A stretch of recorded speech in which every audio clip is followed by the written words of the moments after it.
G'day everybody, welcome back to another episode of the EveryWei podcast. As always, I am Everyday. With me is Yulwei. How are you feeling, man? Yeah, I'm feeling excited to finally be back here with you. To be honest, we had one episode, but it kind of got lost. So for all Yeah. listeners, it has been a long while, and we have some stuff to talk about. Yeah, we tried to record a big Rostermania episode with Vinny, but unfortunately there were audio issues that couldn't be resolved. So that was about an hour and a half episode that kind of just had to be scrapped. Bit unfortunate, but oh well. Yeah. So I think we're going to start off. There's not a huge amount to talk about it, but the VCS Promotion Series did happen. We did cast it. So, what are your takeaways from the two teams that have gotten back in, 𝘀𝗶𝗃 and 𝘀𝗃? 𝘀𝗃 looks solid. It's obviously very hard to judge their level compared to VCS teams because we only saw them against very weak competition.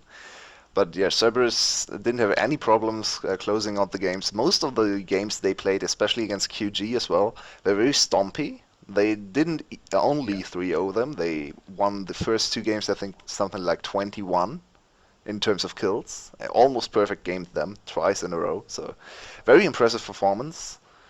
Um, Yeah, absolutely. what do you think? 𝘀𝗃 definitely looked better than in VCS, right? But did we see something special? I think a little bit of synergy came back, maybe.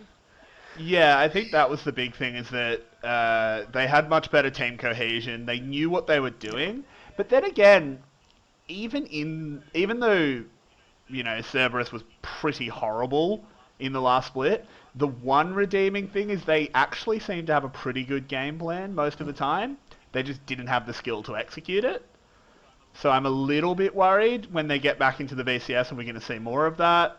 Like, were they only able to do it because you're playing against 𝘀𝗃, who looked Mm. horrible? Yeah, Hard it's to say. really hard to say. My initial reaction is probably to be a little bit more conservative and probably expect them to be outside of playoffs. To be fair, getting to playoffs is Yeah. very hard in BCS. It's 4-4, so you have to be top four team to get to the playoffs. I don't expect 𝘀𝗃 to get there, but maybe they can avoid the next No. promotion tournament. Yeah, I wouldn't be surprised if they finished, fifth or sixth. But I just can't see them No. getting over four other teams to get to playoffs. Like, they'd have to, if they were going to get to playoffs, it'd have to be third or fourth. But are they better than EVOS, 𝘀𝗀, or 𝘀𝗏𝗃? Hmm. I don't think Hard to so. see. Because I think 𝘀𝗀 is probably the top dog. Yeah, and then we have under some lesser known teams like FTW with a lot of potential as well, with some very good players. We Yeah. don't know all their moves yet. They could be a very strong contender as well. They were already better than 𝘀𝗃 in the last season, so I don't really see why they wouldn't be next one in the next season. So Yeah. not quite Especially as with the exciting as 𝘀𝗃 because we know all their players, right? So yeah, exactly. Especially because there has actually been some distribution of talent um, going into this one. Like, Yoshino isn't just sitting on 𝘀𝗀's bench. He's going to another team. Shush you. Um, yeah. Speaking of, again, this is all rumors, but apparently 𝘂𝗏 isn't leaving. well. I'm really not sure what to trust in regards to Yeah. Tinniken's team. We've seen alleged pictures of him being in the V5 house or some other team in LPL. Maybe he goes to a Yeah. PCS. No one knows. I can't really imagine I PCS being mean, able to if he pay. goes to PCS, that's one of the worst career moves I've ever seen. Indeed. Like, that, PCS is playing online. Oh wow. Oh yeah, Yeah, that's not great. that's not a good decision. Yeah, it doesn't really make too much Yeah, sense. I mean, it's very I can imagine it would be very difficult to do LAN for that league, just because the Yeah, region yeah. they're supporting is so spread out. But online is just not very competitive. Whenever ping's an issue, it's just Yeah. it's not great. I think they're Taiwanese and And Yeah, it's Indonesian like teams as well, Taiwan right? and That alone and is Malaysia. Yeah, exactly. It's like if it was just Southeast Asia, you could probably pick a city in like Malaysia yeah. or like Singapore or something, somewhere around that area. Doesn't really matter exactly where. But then you add in the Taiwanese players, and that's a big Yeah. move. Yeah, but yeah, who knows what Um, Xerxes is going to do. A little bit worried for 𝘀𝗰𝗋's career now. If Xerxes stays and Dia1 has joined GAM, I think, did we see the confirmation that he joined?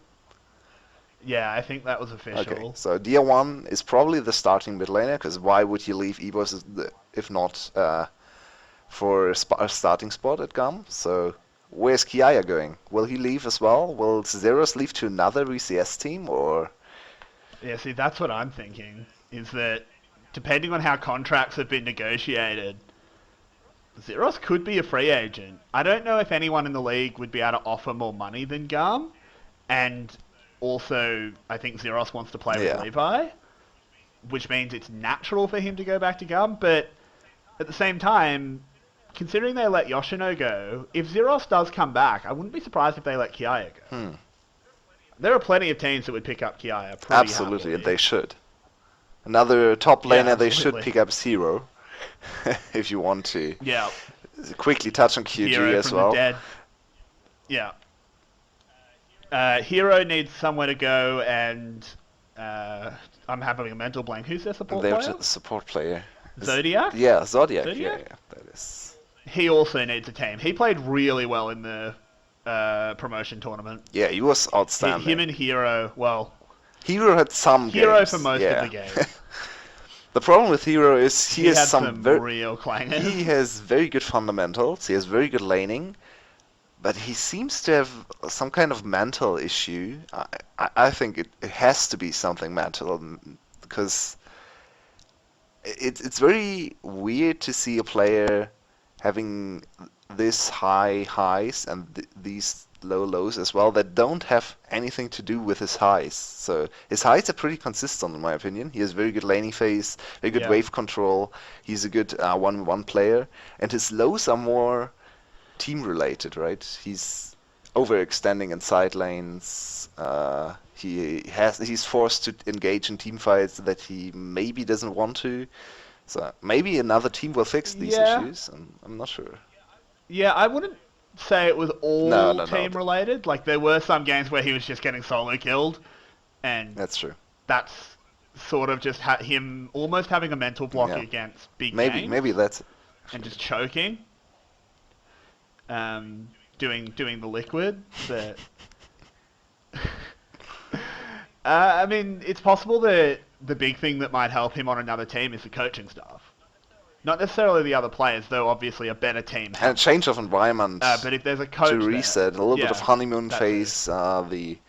It might help him as well. If we think about teams he could go to, I want to see Razor replaced. So please go go to the Buffaloes. Yeah, I mean, like, there are several top laners in the VCS that are worse Definitely. than Hero. Even with He's his top issues, 4. like Hani, Rezo, But1, Rika, all of these players can... Yeah, Rika. Adonis is top laner. All of these players are worse than Hero. Whose Whose name I don't I remember. can't remember his name either. What was it? I don't remember. But yeah, like, Hero would be an upgrade to all of those, and Zodiac as well is a really good support. Especially if So- the meta stays as it is right now, which why wouldn't it? We have seen engaged support meta for 1.5 years now. I think ever since 2017 Worlds and the infamous Arden Sensor meta, we have only really seen engaged supports, right? Was there phase? We've seen a little bit of There was Braum a and period Tom of time Kench. where it was Lux versus Yumi. Oh, yeah. There was Okay. the Lux Yumi meta, but that wasn't so much That was more two very OP meta champs. changing as it Yeah. was. Yeah, exactly. It was just you were happy to give Lux and pick Yumi or vice versa, Especially just Slay. and if they were banned. Yeah, I mean Slay was sick on Lux, so. But yeah, and then if they were banned, you just went back to picking your Nautilus and stuff. The one big thing that has emerged is the Leona. Leona was kind of a fringe pick, and we'll have to see how that develops as there's like a bit more higher level professional play. But in that promotion series, she was first pick. And she was very successful. Almost every game. Leona is one of those picks that get a very bad reputation for being a kind of a noob champ, I think. So pros don't want to play her. And then, after way too much time, someone tries her and figures out she's actually very good even on pro level. And suddenly she becomes meta and is played everywhere and is high priority, even though she was not played 2 months ago. Just because people didn't like her, even though she was strong. So another interesting case of maybe a little bit of laziness, not being willing to... Pros get set in their ways. But now she's here, and... Yeah. She's here to stay. I mean, I'm glad. She's fun to watch. Some closing words on the promotion tournament, maybe on 𝘀ance. Do you have a strong opinion on them? I mean, they don't look like a particularly strong team unless they do some roster changes. I don't think they're going to be kicking any doors in the VCS. I still think they're going to be a bottom 2 team. I'm just not sure who they're better than, really. Yeah, that's my problem as well. I don't see any team that's worse. I mean, there could be another collapse like 𝘀ecie, right? But we can't predict that, so... Yeah, but... Yeah, we can't predict a team just falling apart. But based on last split's performance and the current roster moves... Maybe EVOS. Good luck, we don't really know anything about EVOS right now, right? So, who knows? They lack a good mid laner, and 𝘀ance's best player is probably their mid laner from the games we saw. So, yeah. Maybe they can get to 6th place, but that's the best I can see them doing in the first split at least. Yeah, exactly. I mean, I'd love for them to come in and be good, because it'd just be another contender. But yeah, I don't think there's too much else to say on the 2 teams coming in. You know, I don't think they're going to be playoff contenders. So yep, sadly no big hype rookie team this time, but can't have them all the time. So, and the last one was 𝘀ecie, and yeah, we all know how that ended. So, hey, they had a half a good split. They were really good in the first half, and then something happened. Yeah, I'm not sure what. Yeah. They suddenly realized they were playing in the best Vietnamese league, and then the nerves kicked in. Who knows? That's one of the big mysteries of VCS. That it is, and I guess they'll never find a sponsor because they're done. But yeah, moving on from the VCS, we'll leave that behind for a moment. This is almost certainly going to be our last show of the year. Because it is winding up towards Christmas and the New Year. So, Merry Christmas. But we kind of want to have a look back on the last 12 months of League of Legends, kind of talk about the highlights, the lowlights, that sort of thing. Where do you want to start? I think generally, do we just want to talk just about... looking at the whole year, do you think it was a very good year for competitive League of Legends? I think it was outstanding. I think it was. I think it was fantastic if you're not North American. And I don't actually say it, like, obviously that's a bit of a joke, but I am kind of serious because now that Europe is, despite what happened at Worlds, which we'll get to, I'm sure, Europe is pretty firmly a very serious contender now, along with the 2 Eastern regions, but it just shows the gap. It's so big. Yeah. And North America's got some real work to do.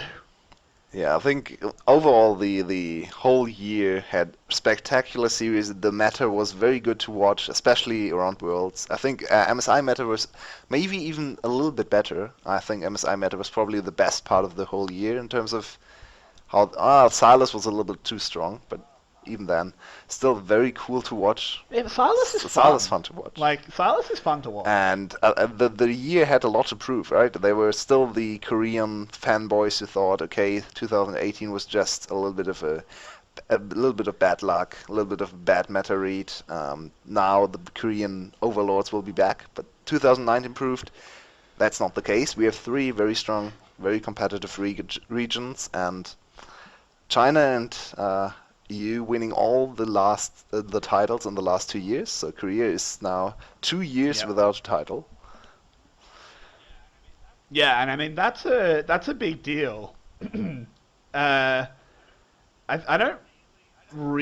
don't think it's super damning, because it's not like Korea was super far away from winning, right? They were only ever 1 or 2 series out, and they were losing to the best teams from each region. But breaking that Korean hegemony, now we've got to break the Chinese monarchy. The interesting thing is, to me, Right. we might be in a little bit of a rock, paper, scissors situation, because every time we hear scrim results between the eastern regions, it seems like the Korean top teams are dominating the Chinese top teams, right? We've seen Rift Rivals as well. Korea started with something like 8-0 or something before they lost the first game. So it seems like Korea has China's number. China firmly has Europe's number, that's for sure. We've seen that time and time again. And Europe, at least some European teams, seem to know how to beat the best Korean teams. So so far it has worked out for China, because they only they fight against the European teams. To be fair, IG took out Griffin, but that's Griffin as well. So 𝘀𝘀𝗃, the fear team by FPX. FPX thought they would get smashed by 𝘀𝘀𝗃 in finals. Got taken out by Europe, and then China had the freeway to the victory. So maybe we'll get the reverse, and Korea takes out China for Europe, so Europe can win the next time. But we'll see. Maybe China takes out Europe and Korea can win against China in the next final. Who knows? It's exciting times. Maybe. It's sort of interesting that rock, paper, scissors has developed. It seems like it must be almost entirely mental, because there's no reason for it, right? It's not like China plays such a different game than Europe.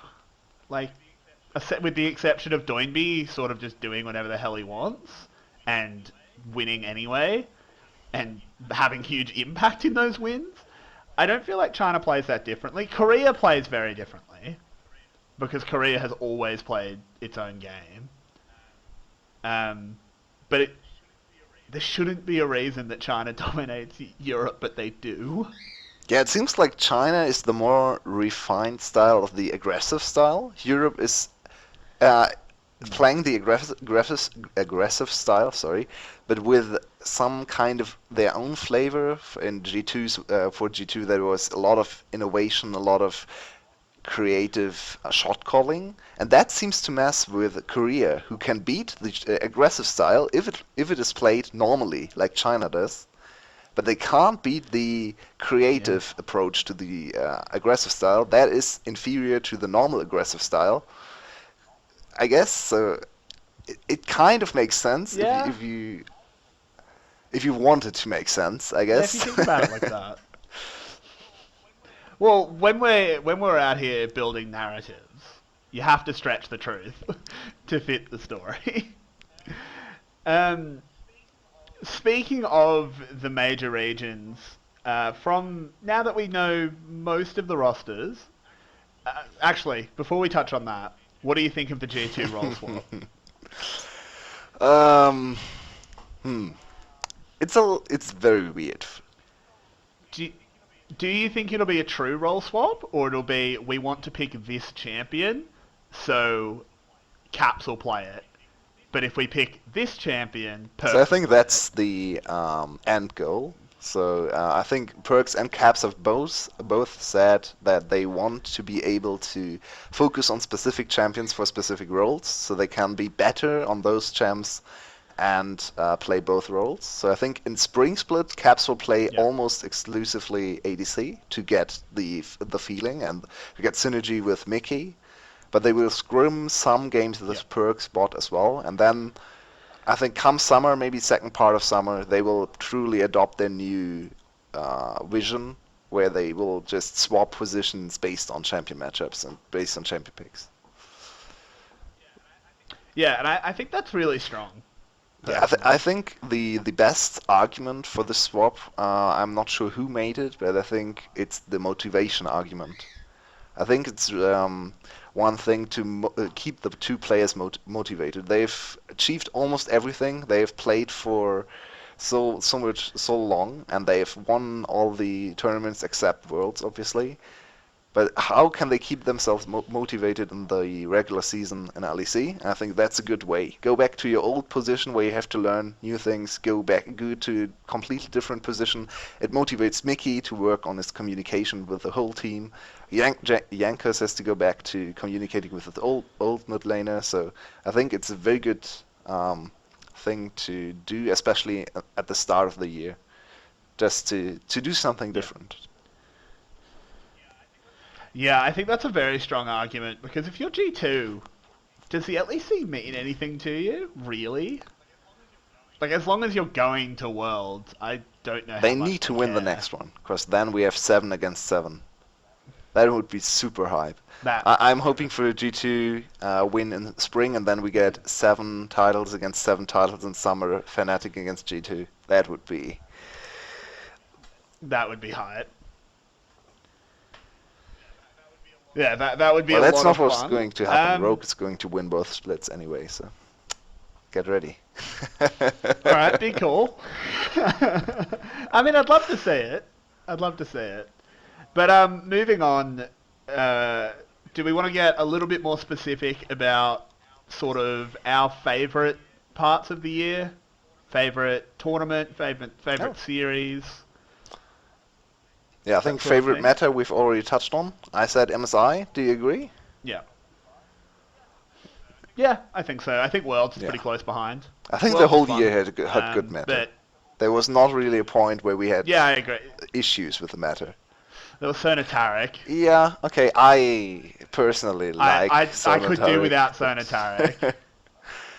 I like what it adds to the game, especially in draft. But yeah. I like it. I do like it in draft. If you, what I really liked, actually, my favorite thing with 𝘁𝗏 was when it got picked at World. Actually, no, it's Garen Yumi, but same thing, right? Garen Yumi and 𝘁𝗏 idea. in the same game. That was some of the coolest drafting ever. Then the game was absolutely forgettable. It was 𝘁𝗏 against C9, and both teams were playing to lose. But but the pick I really liked at Worlds was when the Garen Yumi got locked in and SKT just said, fine, 𝘁𝗏. And that's... It was such a good that's response. the glimpse of what League is going to look like in the next few years. Just a lot of flexibility. That's what G2 is really living for and working towards, right? With the new wall swap. Eventually, makes drafting a whole lot more interesting. Sometimes I feel like draft is the most interesting part of the game, but yeah. Yeah, I mean, I agree.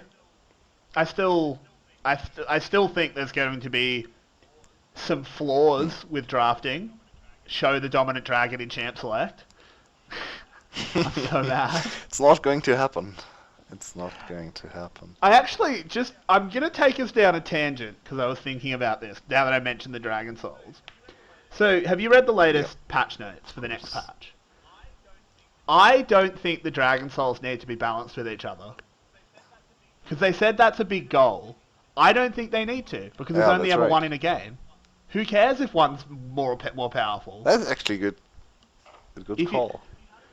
If you had a situation where, say, Ocean was really powerful and Infernal, just for example, wasn't very powerful, well, if it's an Infernal Rift, Dragon Soul's not a high priority. But if it's Ocean Rift, it's a really high priority. It's not like you'll ever have a team with one soul and another team with the other.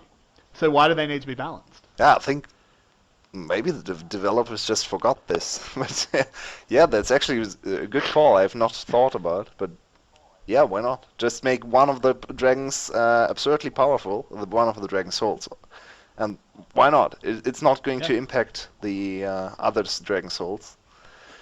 Yeah. Yeah, exactly. I mean, the dragons have to be somewhat balanced. And because you can get I'm multiple really different weirded out by the dragons. fact they nerfed the dragons again. Because I already thought they were Yeah, very, very bad. they're already weak. Yeah. Especially Infernal Drake. Yeah. But Yeah, I don't understand the nerfing of them. It seems like they want it to be that dragon isn't a very important objective, except it's always going to be because it ticks up your dragon soul. So why not also make the drakes kind of powerful? yeah, Yeah, I'm really doesn't make a interested lot in of the sense. competitive early game meta for next year, because maybe we'll actually get to see teams ignoring Dragon completely, especially if Rifthold gets even stronger, and just focus on top side, which would be a very new kind of meta. I think the last time we had a very top side focused meta was maybe 2018 Worlds, but more because of the players, not because of Yeah. the actual gameplay. I think it was just teams with very, very good top and mid laners being very successful. So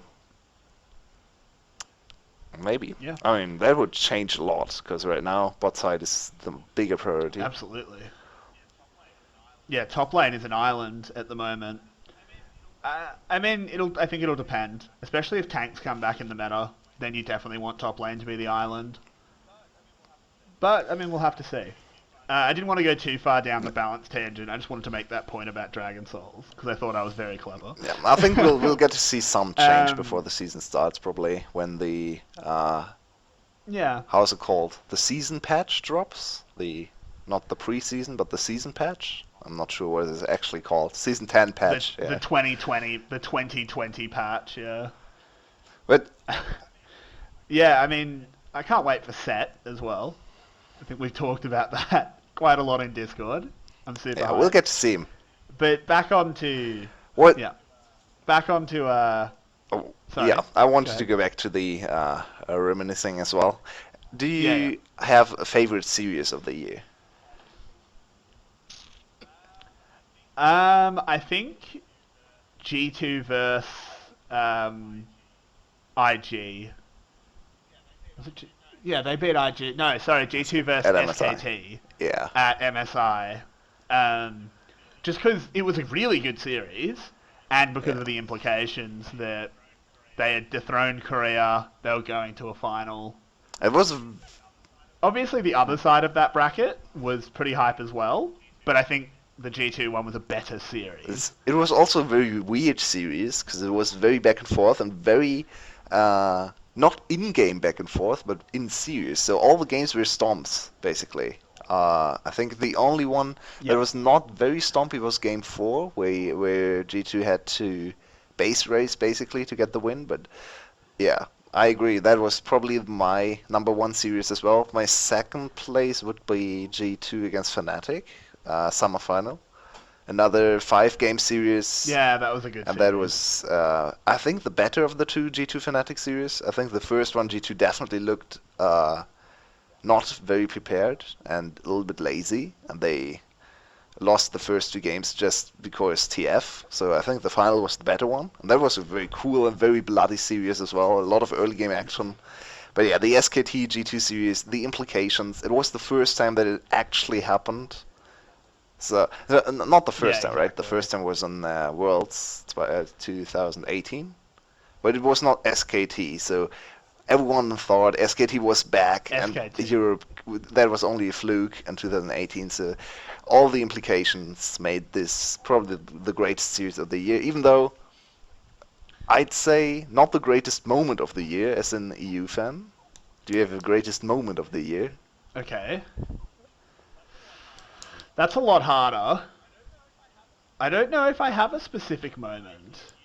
I assume you Yeah, do. as a Based on big bringing it G2 up. fan, I think the win at MSI was a little bit bigger, even though Yeah. Yeah, fair enough. it's actually very close, which sounds a little bit ridiculous. The semi-final win being close to the final win, but I think most people were very confident coming into the finals. But actually seeing the players on stage after a legendary final that you can rewatch whenever you have 1 hour of spare time, because it's only 1 hour. Yeah, they speed ran that final. And they They definitely. Yeah, and won the memed on Twitter before, fastest international best of 5, and it actually came true. And then seeing the interviews and all the Yeah. EU personalities being shocked and happy. Yeah, I think that was the greatest moment of the year for an EU fan. Yeah, I mean, looking back on the year, I think. See, the problem for me is I watch too many esports. So I have so many greatest moments of the year in terms of actual, just in general esports. I think you're not going to know this, but anyone listening, if you like fighting games, the best moment of esports possibly ever, and I mean that across all esports, was the Dragon Ball FighterZ final, the moment where 𝘀𝗀𝗰𝗀𝗀 beat Sonic Fox, because, again, so just to explain to you, this is the greatest rivalry in fighting games, arguably ever. And last year, Sonic Fox beat 𝘀𝗀𝗰𝗀𝗀 and Evo, and you have to understand both of these players are super humble. Well, Sonic Fox talks shit, but it's always joking. They're both really good people. And 𝘀𝗀𝗰𝗀𝗀 won, and the second he won, he just dropped his controller and started crying because the emotion just killed him. And Sonic Fox, who had just lost Evo in a ridiculously close series, took him by the hand, stood up, raised his hand in the air, and got the entire crowd to cheer him. It was the best moment That's in a esports goosebumps ever. moment. And I will not be discussing further. It sounds great. Sounds great. But in terms of I have League to of watch Legends, that. in terms of League of Legends, you should. I mean, I don't know. Just for I the know you moment. don't really watch just fighting for the games, moment. but it was a cracker. I think Yeah, it was a cracker of a series as well. fighting games are a little bit easier to follow even as a noob, right? Most of the time. At least you can see what's going on. Yeah. They absolutely are. Yeah, exactly. You can watch a health bar, right? But yeah. Anyway, in terms of League of Legends, which obviously we're more focused on, best moment of the year, I do think the MSI win is right up there, just as a Western fan. I feel like there's nothing, for me personally, that really beats it. I do think one of the best moments, if I try and be a bit more neutral, and this is going to suck to say, is actually FPX winning Worlds, because there was so much criticism on 𝘀𝗀𝗵𝗀. All the, you're the worst mid at Worlds, you know, all the stupid shit you do is dumb and it's going to lose your team the final, and then they win Worlds. That's pretty hype. Obviously, not a great moment for us, because they beat I mean, at least they won Worlds. I think a lot of other Asian teams would have made me more mad. Obviously, they beat them 3-0, which I still think is not what both teams... If they played again, I don't think it would be another 3-0. I think FPX would win, but I think 𝘁𝗔 would at least win one game. Because especially game 1, they should have won the first game. Yeah, I think if you... Yeah. I think if you play that series 100 times, you don't get too many. I think I'm pretty convinced FPX would actually get the better of 𝘁𝗔 most of the time right now, because I think jungle support is just they were too far ahead, especially with Mickey's form in the finals.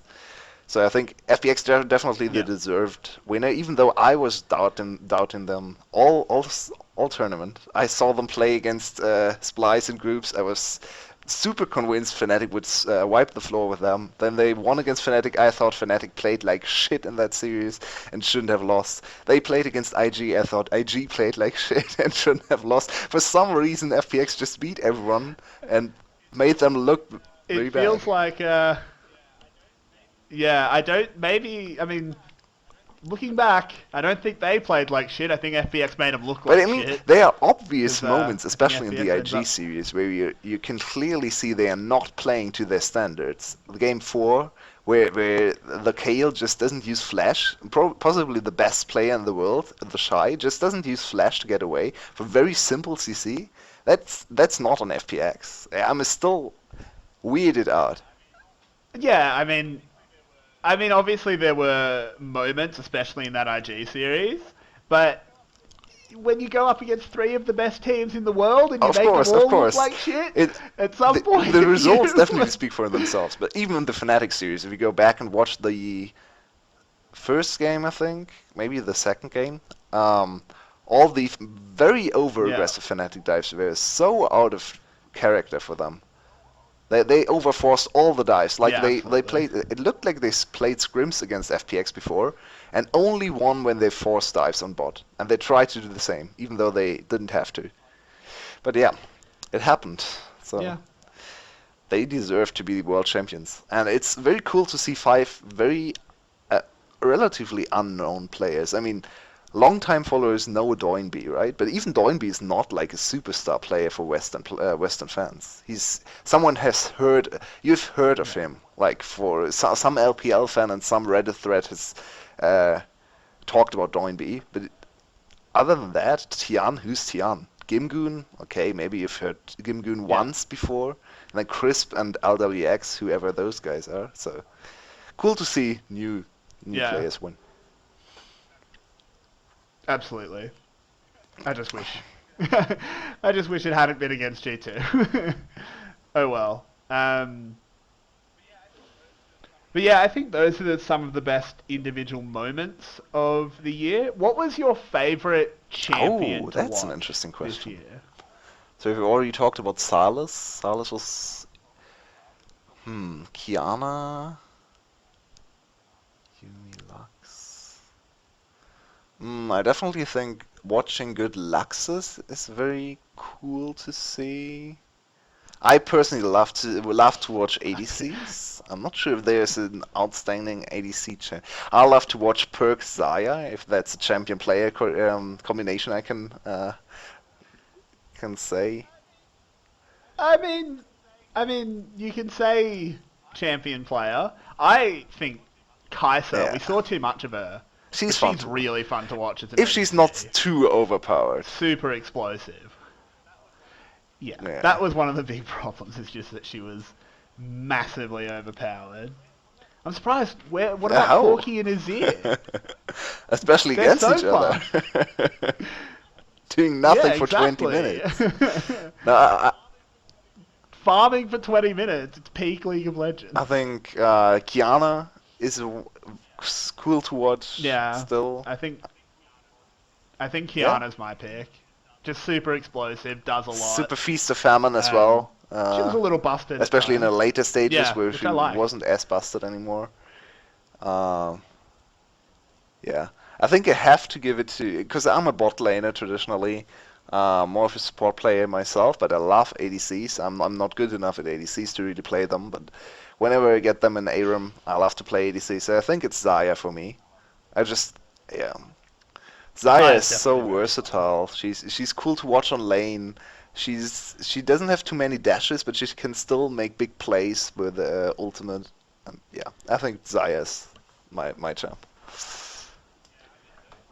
Yeah, I mean, those super hype moments where team fights are kind of going not very well for the Xayah's team, and then they just hit that Yeah. massive E and just rip like 10 feathers through the entire enemy team and just completely turn it on its head.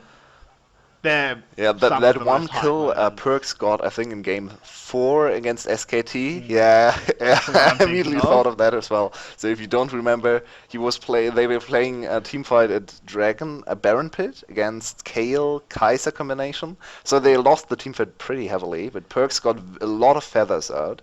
And then when he already passed the downside of his blue buff, he pressed A and killed the Lee Sin 3 screens away with some feathers, and prevented the Baron with those feathers. Yeah. So, yeah. Exactly.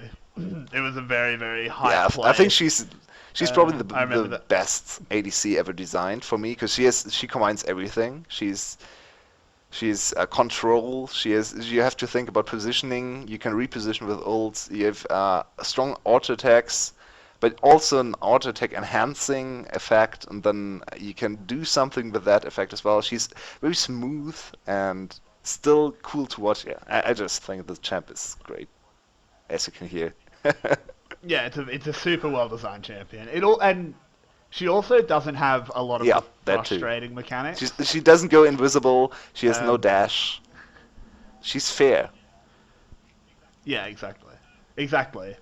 Um, Just a statistic I heard on Reddit. Did you know that so Aphelios is obviously out, who doesn't have any dashes, blinks, or invulnerability, or stealth.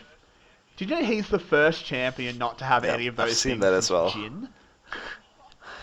To be fair, they included a lot of mechanics. They included invulnerability as Yeah, well. but So dash, yeah, invisibility, invulnerability. None of these. Uh, Very few champs have none of these, right? Especially modern champs. So yeah. I think it's a little bit overblown. Modern champs certainly don't. It's fun. I It's just think fun. it's a fun statistic. I It don't doesn't really necessarily say think it's much, but it's fun. Fun to I look. don't think it's super damning. Yeah, exactly. Because And actually, he's I still think overpowered as mobility is really important on 86. Yeah. so it's possible to make a champ overpowered I even don't if he know if has you- none of those yeah. mechanics. Good to know. Yeah.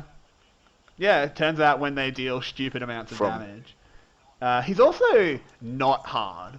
He's not as hard as he was meant to be. Because all of his guns work too well Yeah. together. That's You the don't thing, really have to make sacrifices. Is yeah. that... Yeah, it doesn't really matter which two guns you Yeah, have. reloading they'll needs to work. be more of a punishment. You need to... Yeah, you need to have more... You need to play more towards your ammo, I think, to make it more balanced. Yeah. I just think some of his guns need to be worse. Maybe that too. Honestly. Like, just say, like, on his, like, grenade launcher, it just doesn't do very much damage. It does half his AD or something. And then it's like, okay, maybe it's good to set up a team fight, but you don't want to go through the team fight with it. Then you actually have to think and go, okay, well, I want enough to initiate, and then I need to be switching guns. I think that'll be interesting, but let's not go down the Yeah, we'll see what happens road. to him until the season actually starts, because I think there will definitely be some nerfs and some tuning, maybe even a little bit of a slightly rework towards his guns. We'll see. Well, I mean, it's a certainly T-champ. They have to remove Of course. 2 or 3 mechanics. Yeah, but still looking back on the year, who is your best player of the year? Oh. I mean, we can go role by role and then do overall, if you want. Let's do that. I think for top lane is actually one of the hardest. If you look at the whole year, just for individual performance, I have to go with the 𝘁, because even his performance at Worlds, if you don't count the 4th game against FPX, that was a little bit of a tragedy. He was still the single most impressive player that pulled the most amounts of ridiculous outplays and comebacks.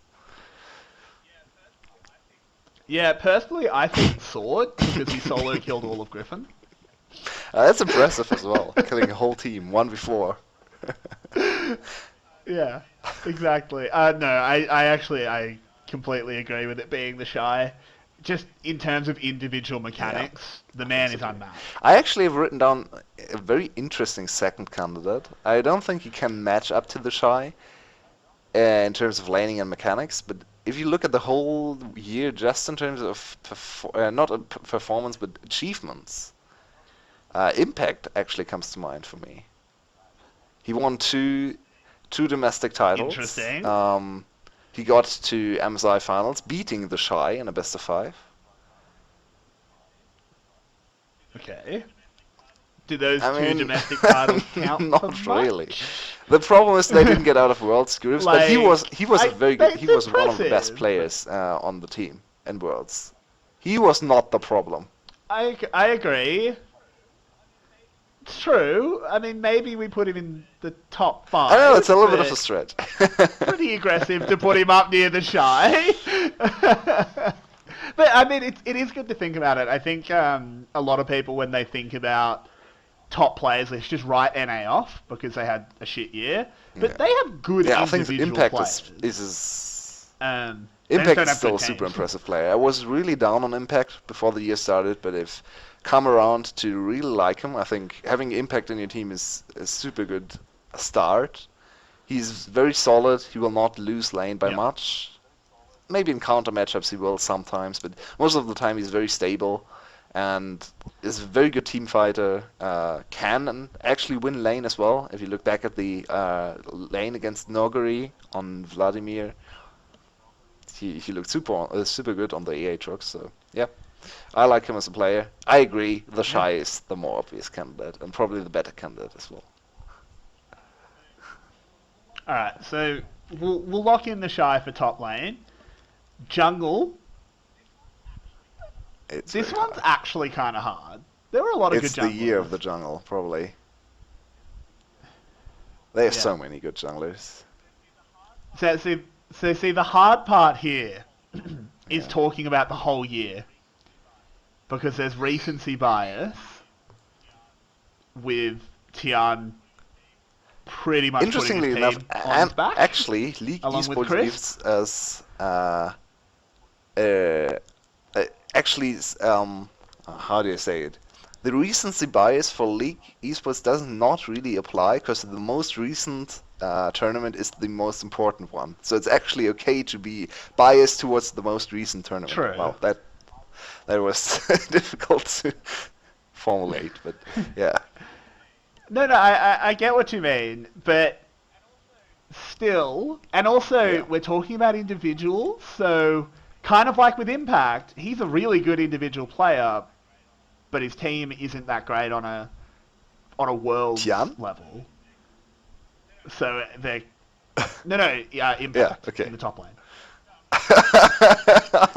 No, Tian's team is sick. They just won Worlds.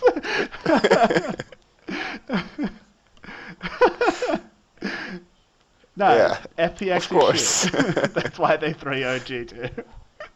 Yeah, it's hard really to tell because in spring 𝘀𝗃 was still a good regular season team. I would have to talk to some LPL expert to tell me how much of that was actually on Tian.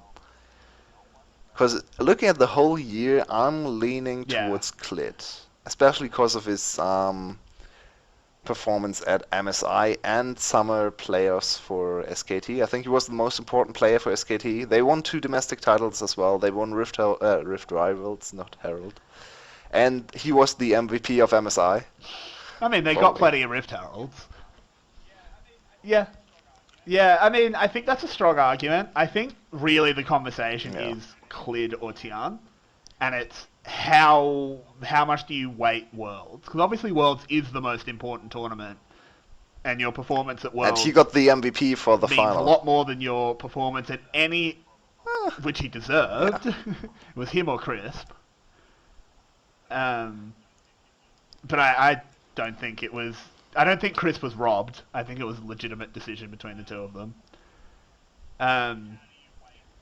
So how do you weight Worlds compared to the domestics and because obviously MSI wasn't there, so it's really hard to say. I think it's a I'd personally give it to Tian. I want to give it to 𝘁𝗏, but I'm fine with Tian as well. I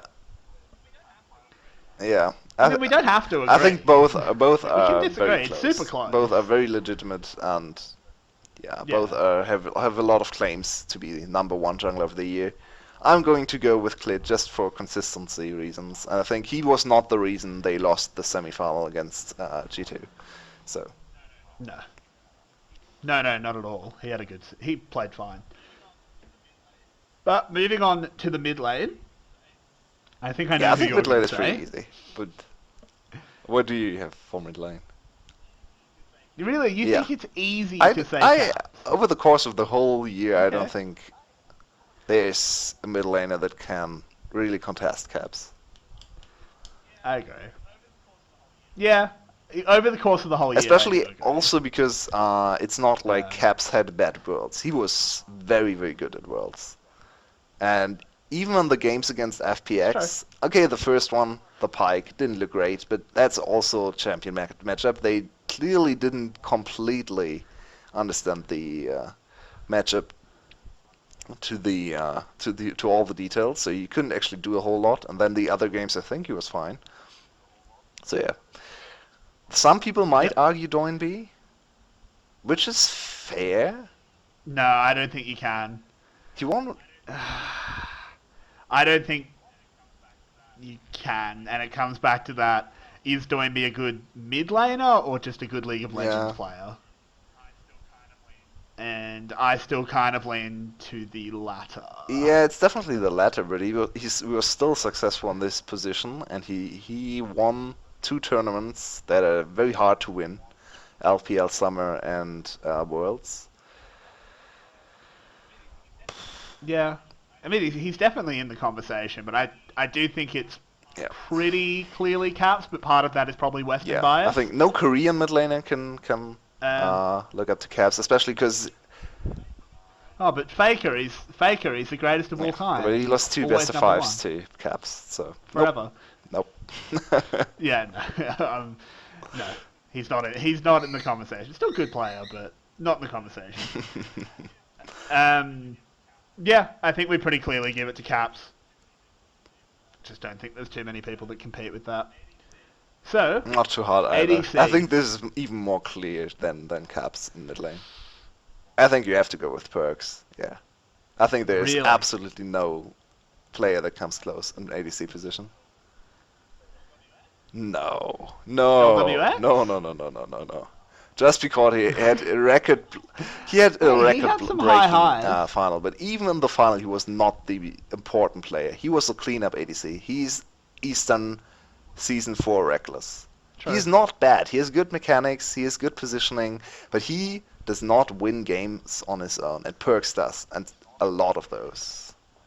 𝘀𝗏𝗏 had some of the some of the highest highs we've ever seen.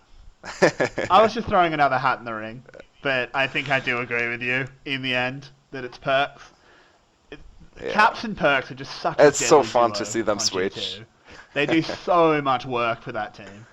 Yeah, I can't wait. I think some of the 𝘀𝗏𝗏 games for 𝘀𝗏𝗏s this season probably will not get matched by anyone. I think especially the strongest. I'm not even sure what his strongest 𝘀𝗏 performance was, but the game that sticks out without looking at all the games this year was the one against OG in summer, where he had something like 15 kills. His whole team entered, and both ADCs performed incredibly well. It was ADC show-off, 𝘀𝗏 against Ezreal, and he was winning some 1v3 fights with incredible 𝘀𝗏 moves. That was... Yeah, his 𝘀𝗏 is arguably the best champion player. I'm not sure about ever, but right now definitely. Well, in recent memory at least, he is just ridiculous on that champion. So yeah, and then support I actually think is pretty easy as well. I think it's just 𝘁𝗏𝗏 is sick.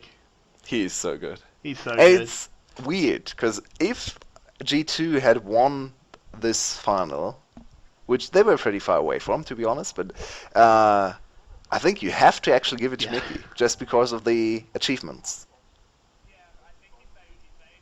Yeah, I think if they had taken the trophy from Worlds, it'd be hard to argue against 𝘁𝗏𝗏 just because of his trophy They could only win this final if 𝘁𝗏𝗏 played well. So I think then it is actually okay to give it to 𝘁𝗏𝗏. But yeah, looking back, especially at that final, 𝘁𝗏𝗏 has to get the award. 𝘁𝗏𝗏 was incredible. In my opinion, he was the MVP of the final and of the whole tournament. I think it was very close between him and 𝘀𝗏𝗏 in the final. I think it was not quite as close. 𝘀𝗏𝗏 was still very good, but I think 𝘁𝗏𝗏 was a little bit more important. But maybe a little bit of support bias. Your support main bias I know through. some of the support-focused analysts who heavily agree, especially veteran. Yeah, I mean I don't necessarily disagree. I just think 𝘀𝗏𝗏 was also very, very good, and people are gonna when it comes to MVP voting, it's hard to look past scorelines sometimes, and obviously a jungler has a much better scoreline than a support. I'm just glad they didn't that's give a it good to thing, EveryWei because he didn't die. That would have been, Yeah, that would have been terrible. So I think our lineup is the 𝘁𝗏𝗏, you have 𝘀𝗏𝗏, I have 𝘁𝗏𝗏, then we have 𝘀𝗏𝗏𝗏s, 𝘀𝗏𝗏, and 𝘁𝗏𝗏. That is a sick team.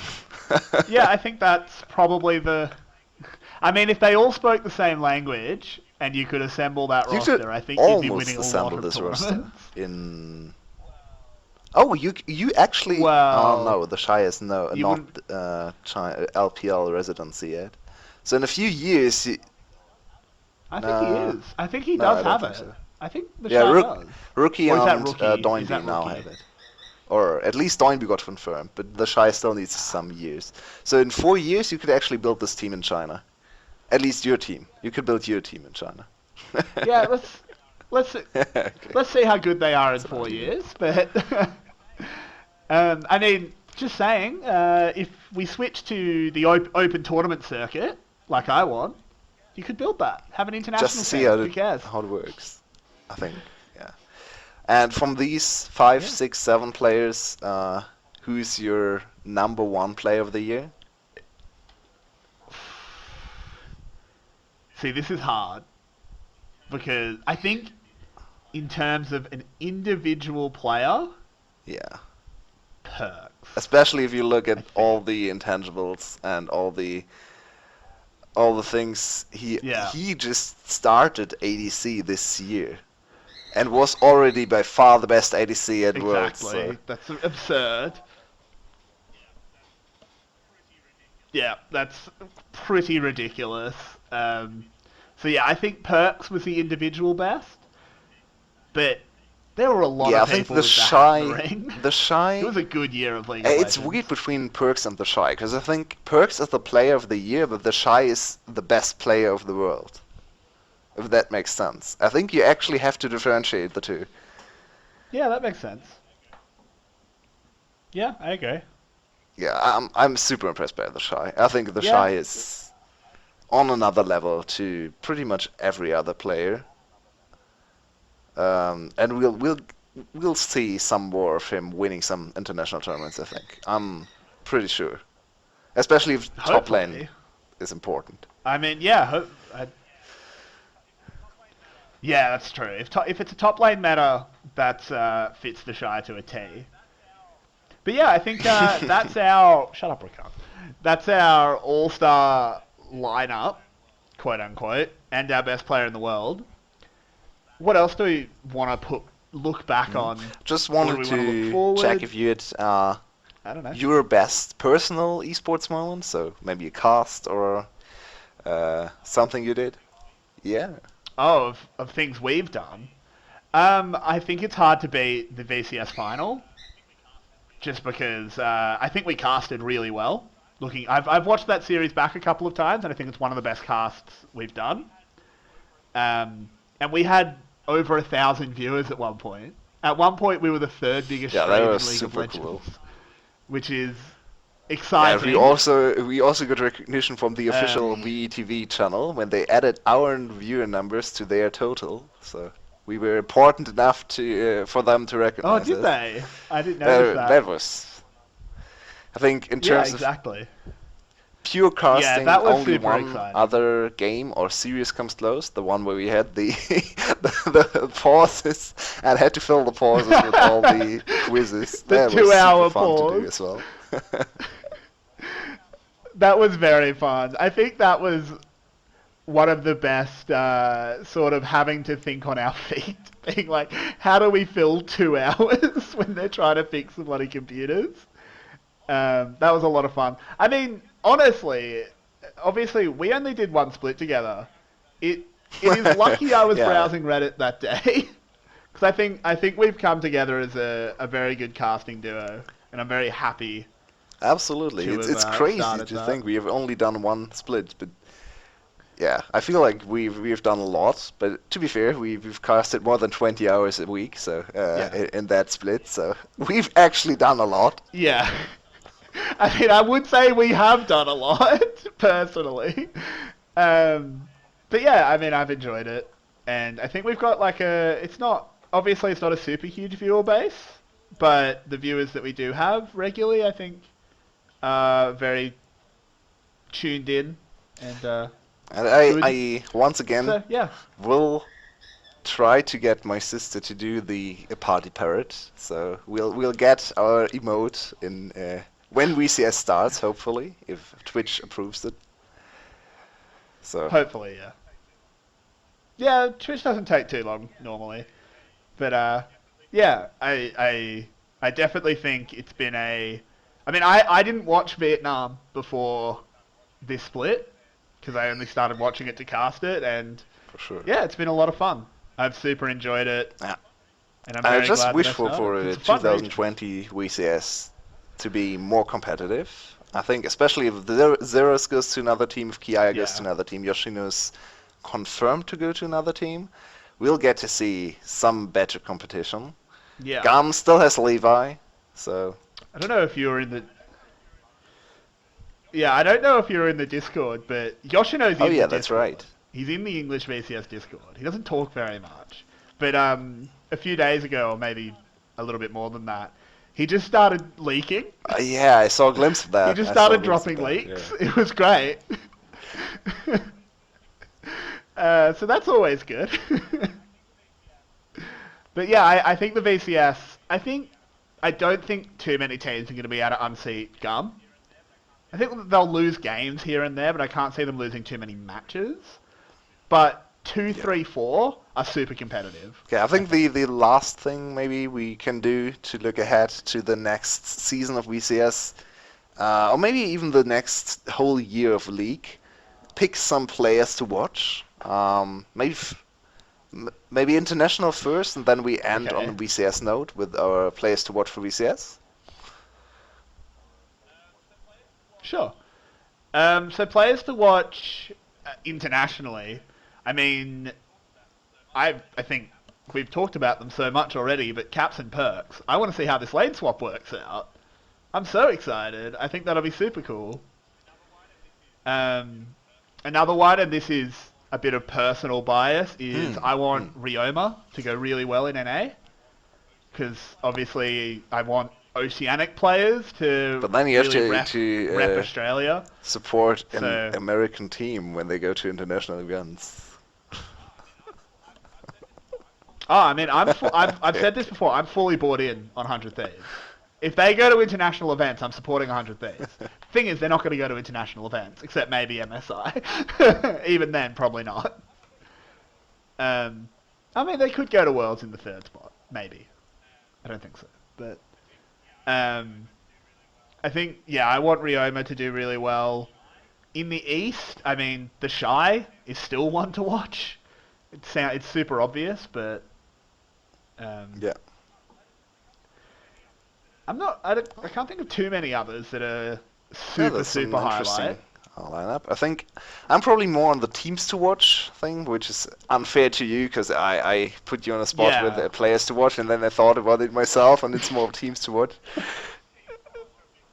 Yeah, I think teams to watch are a bit more I think interesting Rogue anyway. is So my it's team. okay. Rogue and Fnatic are the two teams. I mean, I'm a big G2 fan, so I'll always watch G2. But Rogue and Fnatic are the two promising big teams for EU to watch, in my opinion. Rogue's lineup is super hype. I think 𝘁𝗁𝗲 is way underrated at the moment Yeah. in the EU community. If you talk to, or if you listen to any of the pros from the European scene, they all hyped 𝘁𝗁𝗲 as one of the best, if not the best, laning ADC. And that team was very good. It was on the Yeah, I agree. verge of getting to Worlds without 𝘁𝗁𝗲. So yeah, I think they will be very good. For NA, I'm super interested in Yeah. TSM and how they'll do. I think 𝘁𝗶𝗁𝗀 and 𝘁𝗀 are an interesting I mean- experiment and should work out, in my opinion. I think they can challenge for first place, but we'll see. We'll see. I mean, I think personally, the team to watch in NA, except for 100 Thieves, is Dignitas, because car crashes are fun to watch. Yeah, maybe we'll get another Dignitas Renegades moment. This time with Dignitas and Golden Guardians. Yeah, that sounds promising. I mean, it is super appropriate Yeah. that if you Google Dignitas, you get an assisted suicide center because they've just killed their team by giving 𝘁𝗎𝗎 stupid amounts of money. Yeah, such a weird off-season. For Eastern teams, they are two very interesting teams, in my opinion. Yeah. 𝘁𝗰𝗋 for Korea, with all the super team Yeah, from Korea. that This looks time really not bad. T1, but 𝘁𝗰𝗋. Not sure if they can overtake T1, but they look very interesting. And for China, 𝘁𝗄𝗃 and 𝘁 on the same team. TES, hype, is real. Yeah, I really that's hope we get super to see exciting. TS finally on the international stage. 𝘁 against all the international mid laners. Oof. Hopefully, if he still has it, but why wouldn't he? He's like 19, 20? I'm not sure. Yeah, why He's not? not old. Yeah. He's not old. Yeah, Yeah. 𝘁 is. I want to watch more games of 𝘁 actively. I've only really seen some highlights and some of his series, but I want to follow him more closely to really know if he's actually the best player in the world, like some Chinese experts and fans claim. Well, I mean, we'll have to see. I mean, if he is, that's great, right? Another huge talent being added to all. Overall, I need to watch more LPL. I didn't watch a huge amount of LPL just because Yeah. it was on at kind of bad times. And then I didn't go and watch the VODs like I should have. But definitely going to be keeping an eye on them this year. Or next year, I should say. But yeah, looking back at the VCS, unless you've got any other teams you really want to name, other than 𝘀𝗰, because 𝘀𝗰's super obvious, they're the favourite to win everything. Who is your teams to watch? The rosters are all still not complete. I think for VCS I'll go more with players I want to follow and the teams the players are on. I think whatever team Yoshino is on is one of the Fair teams to enough. watch because he's super good. Mm, So I'm not, do we know what absolutely. team he's on? No, right? I think he didn't. He only said he left 𝘀𝗰, but he didn't No, confirm I to think- which team he went. Or 𝘁𝗏? Yeah, I'm not sure. I don't think that's Yeah, okay. confirmed. I think it might have been 𝘁𝗏. That was the rumor, because I don't think. I think 𝘁𝗀𝗃 would have been the best destination for him, but there was no way they were giving him to 𝘁𝗀𝗃 because of the beef between the teams. Yeah, 𝘁𝗏 Yoshino is super exciting. And then my personal player to watch for VCS, I know everyone in Discord disagrees with me. It's 𝘁𝟆. I'm still hyped for that one. He is. Yeah, 𝘁𝟆he is is a sick. super good player. He was sick. Yeah, unfortunately, we haven't heard too many moves coming out of FTV. So 𝘁𝗃 I hope there are a couple. Still 𝘁𝗃. Yeah, exactly. He's still in 𝘁𝗃 prison, which is no fun. But I mean, maybe 𝘁𝗃 moves to coach and they Or get a Hero. real top laner. Maybe they get 𝘁𝗏𝗃 if 𝘂𝗏 comes back. Or Hero, yeah, he's available. Plenty of people to pick up. I mean, top laners moving to coach seems to be a thing this year. Yeah, Neven, that thing didn't coach last of, long. QTV, so or Cerberus rather. Yeah, yeah, that was something. But yeah, I think that 𝘁𝗆 is super hype. Yoshino, we have confessed our love affair with Yoshino, all split. 𝘂𝗏, obviously a sick player, but I wanted to see more And Yoshino. then I want to see what 𝘁𝗏 does. Thought it was such a if he goes shame to a that different team. Is he still mid laner? Will he go back to top lane? Another, I think most teams probably. will, Especially utilise with the him in top lane talent laner. pool in VCS. You should use him as a top laner. He's more valuable to the league as a top laner, even though I still like him as a mid exactly. lane as well. But I'm not sure he can work in Yeah, I a think different he's team good as as a a mid mid laner. laner, They had a very specific setup for him to work as a mid laner. So. And then Yeah, MVP of the exactly. league. Um, Is he a player to watch? wait, are we Yeah. what Levi? I mean, of course he's a player to watch. He's sick. But if you're not watching every gun game, you're doing it wrong. Because all 5 of their players are players to watch, really. One thing on 𝘀𝗰 that I just want to comment on is they actually have a really good bot lane now, if the rumors are sort of coming true. So Levi gonna have to adjust his style, especially if 𝘂𝗎 is gone. I mean, you'd have 𝘁𝗏𝗃, who's obviously still a sick laner, but he's not 𝘂𝗎, so you can't only play around top anymore. So, gonna have to remove that duct tape from over the bottom half of your mini-map. actually tell Levi to go bot. I'm sure he will be. He'll be able to. Shouldn't be too hard. Obviously Shouldn't he be too can, hard to but get to. yeah, And 𝘁𝗏𝗺 is one of the strongest junglers Yeah. on this patch right now, so yeah. Really? Apparently. No, I have Haven't only seen seen some tier lists and stuff, but yeah, apparently he's very good right now. And Levi's 𝘁𝗏𝗺, that's something to watch. That is a fun time. Absolutely. But yeah, I think that's kind of our wrap up for the year. If you've got anything more to say, 2019 was a good year for League of Legends. I think it really cemented itself as the top esport. Sort of. I mean, it got given the best esport award at the Game Awards.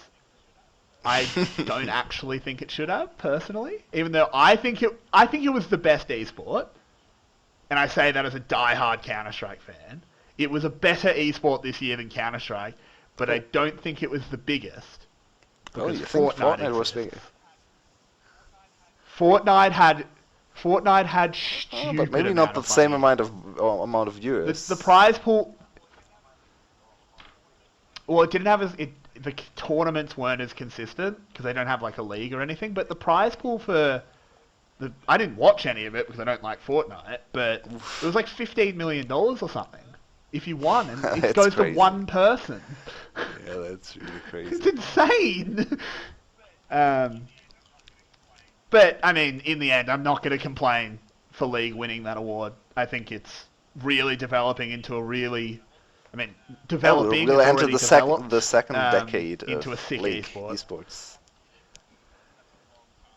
Yeah, that's a long time for anything to stick around. I mean, really, I can only think of 2 other games that had that longevity in StarCraft and Counter-Strike. Obviously, Counter-Strike went through different forms, and as did StarCraft. But yeah, it's getting put alongside those 2 titles. Not really an insult. 2 of the greatest esports ever. But yeah, 2020 is looking pretty bright. Yeah. Sadly, we'll we have still to have to hope, wait the whole it keeps January, up. so we'll be on the lookout for our channel. Maybe we'll get to cast some other tournaments. I know the 𝘀cie is very interested in casting the 𝘀cie𝗰𝗶𝗀𝗀, so if we're allowed to do that, we might do a little bit of a 𝘀cie𝗰𝗶𝗀𝗀. So 𝘀𝗏𝗃 is also coming up, so if you want to watch some and if Korean League anyone- of Legends, obviously not cast by us, but still interesting tournament. First glimpse of the new 𝘁𝗃 roster, also coming up around Christmas, so Yeah. there's still League going on. Yeah, I mean, and who knows? Maybe by the time Real League starts up, we'll have something official. You never know. We can dream, but I think that does draw us to the end of this episode of the EveryWei podcast. So, from the both of us, it's been a great 2019. We hope to still keep doing what we were doing in 2020. And yeah, Yep, happy holidays same and a for happy me. new year to everyone. Nice and family. Yep, If you so, like your family, enjoy Christmas with your family. If you don't like your family, get away from them as soon as you can. Yeah, I mean, look, in the end, it's Christmas, New Year. Hope you spend as much of it just drunk to the wind as you can. But yeah, we'll see you guys in 2020. See Yeah, you. that's all from us. See you guys.